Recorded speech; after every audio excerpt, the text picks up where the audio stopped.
Live TV, सच सबसे आगे। नमस्कार दोस्तों, मैं हूं आशुतोष और आज फिर आपके सामने एक कड़वी सच्चाई लेकर आया हूं कि गालवान वैली में भारत का कितना भी बड़ा नुकसान हुआ हो, हमारे वीर जवानों ने भले देश के लिए अपनी जान गंवाई हो, लेकिन उनका इस्तेमाल चुनाव में जीतने के लिए मोदी जी ही कर सकते हैं।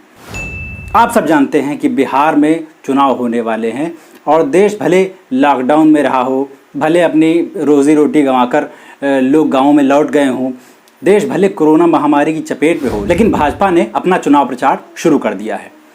अब पता नहीं इसमें गर्व की बात है या शर्म की। हमारे जवानों को शहीद हुए अभी 2 दिन भी नहीं हुए थे और भाजपा ने बिहार चुनाव में उनका इस्तेमाल कर लिया, सिर्फ इसलिए कि वो सैनिक बिहार रेजिमेंट के थे और चुनाव भी अभी बिहार में ही है। मौका भी था, दस्तूर भी। तो सुनिए मोदी जी ने क्या कहा। ये पराक्रम बिहार रेजिमेंट का है। हर बिहारी को इसका गर्व होता है, हर बिहारी को इसका गर्व होता है। मोदी जी के मुंह से निकलने की देर थी। गोदी मीडिया तो झपट्टा मारने को तैयार ही रहता है। ANI ने फटाक से ट्वीट किया और देखा देखी BND एंकर, मेरा मतलब बड़बोले देवगन अमीश ने भी ट्वीट कर दिया। इन्हें देखकर लगता है कि अगर ये एक दिन के लिए भी भाजपा का प्रचार नहीं करेंगे तो नौकरी से हाथ धो बैठेंगे। इन्होंने बस सूट मीडिया वाला पहना है, बाकी काम तो वही है BND वाला। आपको पिछले साल पुलवामा हमले के बाद का लोकसभा चुनाव याद होगा। उसमें भी मोदी जी ने शहीदों वाला दांव खेला था और कहा था कि मैं देश के फर्स्ट टाइम वोटर्स से कहना चाहता हूं, भाइयों बहनों, क्या आपका पहला वोट पुलवामा के शहीदों को समर्पित हो सकता है क्या? आप भूल गए होंगे, फिर से यादें ताजा कर लीजिए, ये वीडियो देख लीजिए। मैं आपसे कहना चाहता हूं मेरे देश के फर्स्ट टाइम वोटर को, क्या आपका पहला वोट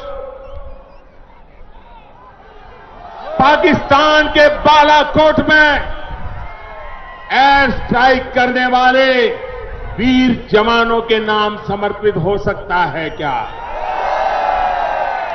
मैं मेरे फर्स्ट टाइम वोटर से कहना चाहता हूं कि आपका पहला वोट पुलवामा में जो वीर शहीद हुए, उन वीर शहीदों के नाम आपका वोट समर्पित हो सकता है क्या? सवाल यह है दोस्तों कि इतना गर्व, या यूं कहें कि फिर से क्या इतनी बेशर्मी ठीक है? शहीदों की चिता की आग ठंडी होने से पहले उनके नाम का इस्तेमाल कर लेना सही है क्या? अच्छा, अभी बात पूरी नहीं हुई है। इस कहानी में ट्विस्ट ये है कि बिहार रेजिमेंट उस रेजिमेंट का नाम है जिसमें देश के हर हिस्से के जवान हैं। यानी नाम भले बिहार हो, लेकिन उसमें शामिल जवान सिर्फ भारतीय हैं। जैसे शहीद बिकुमल्ला संतोष बाबू हैदराबाद से थे, शहीद मनदीप सिंह पटियाला से थे, शहीद सदनाम सिंह गुरदासपुर से, शहीद बिपुल रॉय मेरठ से, शहीद दीपक कुमार रीवा मध्य प्रदेश से, शहीद अंकुश हमीरपुर से, शहीद जय किशोर सिंह वैशाली से थे। बाकी शहीद जिनके नाम नहीं ले पाया हूँ वो सब भारतीय थे, बिहारी नहीं। जब बात किसी देश से मुकाबले की आती है तो हम सब भारतीय हैं, लेकिन हम इतने भोले या कहिए भोंदू हैं कि चुनाव के समय हमको बिहारी, बंगाली और मद्रासी और UP वाले बना दिया जाता है। दूसरी अजीब बात यह है कि मोदी जी और उनकी पार्टी को चुनाव के समय ही सैनिक और शहीद याद आते हैं। आपको याद होगा BSF जवान तेज बहादुर यादव ने खराब खाने की शिकायत की तो उन्हें नौकरी से निकाल दिया गया, उन्हें पागल और सनकी बताया गया, यहाँ तक कि वे बनारस से मोदी जी के खिलाफ चुनाव तक लड़ने गए। तब एक सैनिक का सम्मान सब ऐसे भूल गए थे जैसे उसने अपने अकेले मटर पनीर खाने के लिए मांगा था। खाना तो बहुत बेसिक सी चीज़ है, सैनिकों को ज़रूरी इक्विपमेंट भी नहीं मिल पाते। हम चीन से क्या लड़ाई करेंगे, हमारे फौजियों के लिए बुलेट प्रूफ जैकेट तक चीन से आती है। कुल मिलाकर बात यह है कि मोदी जी के उस बयान का जस्टिफिकेशन मिल गया है। उन्होंने कहा था कि कोई हमारी सीमा में नहीं घुसा। खुद सुनिए उन्होंने क्या कहा। न वहां कोई हमारी सीमा में घुस आया है, न ही कोई घुसा हुआ है, न ही हमारी कोई पोस्ट किसी दूसरे के कब्जे में है।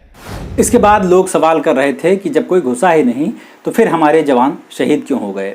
शायद अब इसका जवाब मिल रहा है। हो सकता है चुनाव के लिए उन्होंने बलिदान दिया हो। लाइव टीवी, सच सबसे आगे।